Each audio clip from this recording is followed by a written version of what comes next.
So I got a question about how can you stop your horse from wanting to eat all the time whenever you're having somebody ride it? This is something that comes down to the expectation, the clarity that you've given your horse about eating. Now, for me, as a rule of thumb, whenever I put a halter on a horse, a halter, lead rope, they are not allowed to eat. Those are work clothes, right? It's like there's a certain way that you present yourself at work. You have a job to do.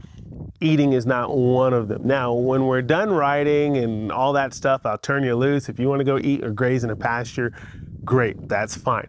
But in order to give my horse clarity, in order to be as fair to them as possible, I make it really clear to them that, hey, when you're under halter, you don't get to eat.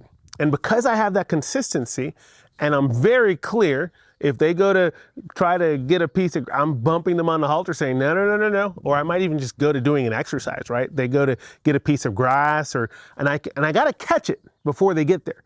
Because if they get the piece of grass, they've already rewarded themselves for the bad behavior. They're going to keep doing it over and over again. But if I'm preemptive, if I'm paying attention, if I'm anticipating, and I know if you have a horse that eats grass, you know they're going to, so get ready for it.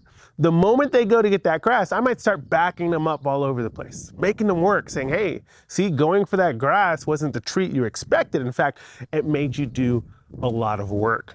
And so because I give them that clarity, and it's not just kind of sometimes I do it, sometimes I don't, they understand, oh, I'm not supposed to eat when I'm in my work clothes, because if I do, that means I'm gonna have to do a lot more work, and I'd rather just sit here and chill and hang with you instead of having to do all of this work over and over and over again.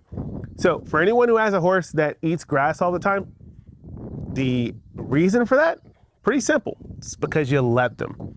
If you consistently stop letting them and you're attentive and you let them know like, hey, I'm going to correct this before this even ever happens, they're going to learn that consistency and that clarity that they shouldn't be eating grass.